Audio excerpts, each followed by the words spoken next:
The History of English in 10 minutes. Chapter 1. Anglo-Saxon, or Whatever Happened to the Jutes. The English language begins with the phrase, "Up yours, Caesar," as the Romans leave Britain, and a lot of Germanic tribes start flooding in. Tribes such as the Angles and the Saxons, who together gave us the term Anglo-Saxon, and the Jutes, who didn't. The Romans left some very straight roads behind, but not much of their Latin language. The Anglo-Saxon vocab was much more useful, as it was mainly words for simple everyday things like house, woman, loaf, and werewolf. 4 of our days of the week were named in honour of Anglo-Saxon gods. They didn't bother with Saturday, Sunday and Monday, as they'd all gone off for a long weekend. While they were away, Christian missionaries stole in, bringing with them leaflets about jumble sales and more Latin. Christianity was a hit with the locals and made them much happy to take on funky new words from Latin like martyr, bishop and font.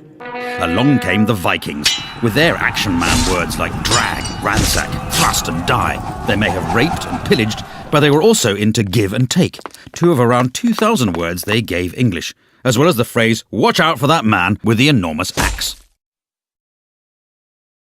The History of English in 10 minutes. Chapter 2. The Norman Conquest, or Excuse My English. 1066. True to his name, William the Conqueror invades England, bringing new concepts from across the Channel like the French language, the Doomsday Book, and the duty-free Gaulois multipack. French was de rigueur for all official business, with words like judge, jury, evidence and justice coming in and giving John Grisham's career a kick-start. Latin was still used ad nauseam in church, but the common man spoke English, able to communicate only by speaking more slowly and loudly until the others understood him. Words like cow, sheep and swine come from the English-speaking farmers, while the à la carte versions, beef, mutton and pork, come from the French-speaking toffs, beginning a long-running trend for restaurants having completely indecipherable menus. All in all, the English absorbed about 10,000 new words from the Normans, though they still couldn't grasp the rules of cheek-kissing. The bonhomie all ended when the English nation took their new warlike lingo of armies, navies and soldiers and began the 100 Years' War against France. It actually lasted 116 years, but by that point no one could count any higher in French, and English took over as the language of power. The History of English in 10 minutes. Chapter 3. Shakespeare, or a plaque on both his houses.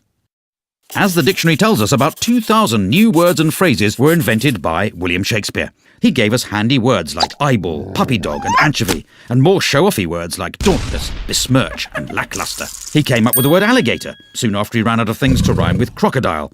And a nation of tea drinkers finally took him to their hearts when he invented the hobnob. Shakespeare knew the power of catchphrases as well as biscuits. Without him, we'd never eat our flesh and blood out of house and home. We'd have to say good riddance to the green-eyed monster, and breaking the ice would be as dead as a doornail. If you tried to get your money's worth, you'd be given short shrift, and anyone who laid it on with a trowel could be hoist with his own petard. Of course, it's possible other people used these words first, but the dictionary writers liked looking them up in Shakespeare because there was more cross-dressing and people poking each other's eyes out. Shakespeare's poetry showed the world that English was a rich, vibrant language with limitless expressive and emotional power, and he still had time to open all those tea rooms in Stratford. The History of English in 10 minutes. Chapter 4. The King James Bible, or Let There Be Light Reading. In 1611, the powers that be turned the world upside down with a labour of love, a new translation of the Bible. A team of scribes with the wisdom of Solomon went the extra mile to make King James' translation all things to all men, whether from their heart's desire to fight the good fight or just for the filthy lucre. This sexy new Bible went from strength to strength, getting to the root of the matter in a language even the salt of the earth could understand. The writing wasn't on the wall, it was in handy little books, with fire and brimstone preachers reading it in every church. Its words and phrases took root to the ends of the earth, or at least the ends of Britain. The King James Bible is the book that taught us that a leopard can't change its spots, that a bird in the hand is worth 2 in the bush, that a wolf in sheep's clothing is harder to spot than you would imagine, and how annoying it is to have a fly in your ointment. In fact, just as Jonathan begat Meribal, and Meribal begat Micah, the King James Bible begat a whole glossary of metaphor and morality that still shapes the way English is spoken today. Amen. The History of English in 10 minutes. Chapter 5. The English of Science, or How to Speak with Gravity. Before the 17th century, scientists weren't really recognised, possibly because lab coats had yet to catch on. But suddenly Britain was full of physicists. There was Robert Hooke, Robert Boyle, and even some people not called Robert, like Isaac Newton. The Royal Society was formed out of the Invisible College, after they put it down somewhere and couldn't find it again. At first they worked in Latin. After sitting through Newton's story about the pomum falling to the terra from the arbor for the umpteenth time, the bright sparks realised they all spoke English, and they could transform our understanding of the universe much quicker by talking in their own language. But science was discovering things faster than they could name them. Words like acid, gravity, electricity, and pendulum had to be invented just to stop their meetings turning into an endless game of charades. Like teenage boys, the scientists suddenly became aware of the human body, coining new words like cardiac and tonsil, ovary and sternum.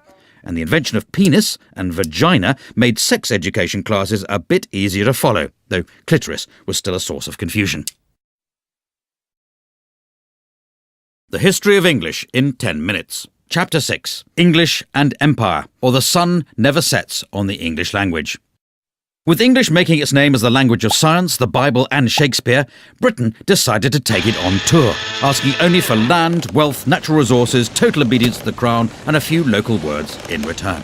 They went to the Caribbean looking for gold and a chance to really unwind, discovering the barbecue, the canoe, and a pretty good recipe for rum punch. They also brought back the word cannibal to make their trip sound more exciting. In India, there was something for everyone. Yoga to help you stay in shape while pretending to be spiritual. If that didn't work, there was the cummerbund to hide the paunch. And if you couldn't even make it up the stairs without turning crimson, they had the bungalow.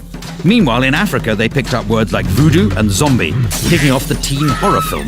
From Australia, English took the words nugget, boomerang, and walkabout, and in fact the whole concept of chain pubs. All in all, between toppling Napoleon and the First World War, the British Empire gobbled up around 10 million square miles, 400 million people, and nearly 100,000 gin and tonics, leaving new varieties of English to develop all over the globe. The History of English in 10 minutes. Chapter 7. The Age of the Dictionary, or the Definition of a Hopeless Task. With English expanding in all directions, along came a new breed of men called lexicographers, who wanted to put an end to this anarchy, a word they defined as what happens when people spell words slightly differently from each other. One of the greatest was Dr. Johnson, whose Dictionary of the English Language took him 9 years to write. It was 18 inches tall and contained 42,773 entries, meaning that even if you couldn't read, it was still pretty useful if you wanted to reach a high shelf.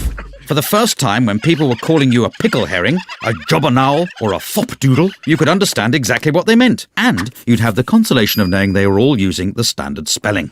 Try as he might to stop them, words kept being invented, and in 1857 a new book was started that would become the Oxford English Dictionary.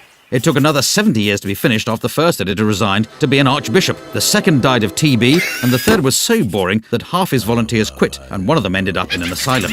It eventually appeared in 1928, and it's continued to be revised ever since, proving the whole idea you can stop people making up words is complete snuff pumble. The History of English in 10 minutes. Chapter 8. American English, or not English, but somewhere in the ballpark. From the moment Brits first landed in America, they needed names for all the new plants and animals, so they borrowed words like raccoon, squash and moose from the Native Americans, as well as most of their territory. Waves of immigrants fed America's hunger for words. The Dutch came sharing coleslaw and cookies, probably as a result of their relaxed attitude to drugs. Later, the Germans arrived selling pretzels from delicatessens, and the Italians arrived with their pizza, their pasta, and their mafia, just like Mama used to make. America spread a new language of capitalism, getting everyone worried about the break-even and the bottom line, whether they were blue chip or white collar. The commuter needed a whole new system of freeways, subways and parking lots, and quickly, before words like merger and downsizing could be invented. American English drifted back across the pond as Brits got the hang of their cool movies and their groovy jazz. There were even some old forgotten English words that lived on in America, so they carried on using fall, faucets, diapers and candy, while the Brits moved on to autumn, taps, nappies and NHS dental care. The History of English in 10 minutes. Chapter 9. Internet English, or Language Reverts to Type. In 1972, the first email was sent. Soon the internet arrived, a free global space to share information, ideas, and amusing pictures of cats. Before the internet, English changed through people speaking it, but the net brought typing back into fashion and hundreds of cases of repetitive strain injury. Nobody had ever had to download anything before, let alone use a toolbar, and the only time someone set up a firewall, it ended with a massive insurance claim and a huge pile of charred wallpaper. Conversations were getting shorter than the average attention span. Why bother writing a sentence when an abbreviation would do and leave you more time to blog, poke and reboot when your hard drive crashed? in my humble opinion, became IMHO. By the way, became BTW, and if we're honest, that life-threatening accident was pretty hilarious, simply became fail. Some changes even passed into spoken English. For your information, people frequently ask questions like, how can LOL mean laugh out loud and lots of love? But if you're going to complain about that, then UG2BK. The History of English in 10 minutes. Chapter 10. Global English, or whose language is it anyway? In the 1500 years since the Romans left Britain, English has shown a unique ability to absorb, evolve, invade, and if we're honest, steal.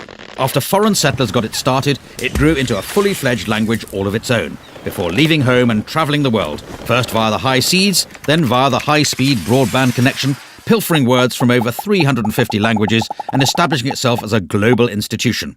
All this despite a written alphabet that bears no correlation to how it sounds and a system of spelling that even Dan Brown couldn't decipher. Right now, around 1.5 billion people speak English. Of these, about a quarter are native speakers, a quarter speak it as their second language, and half are able to ask for directions to a swimming pool. There's Hinglish, which is Hindi English, Chinglish, which is Chinese English, and Singlish, which is Singaporean English, and not that bit where they speak in musicals. So in conclusion, the language has got so little to do with England these days, it may well be time to stop calling it English. But if someone does think up a new name for it, it should probably be in Chinese.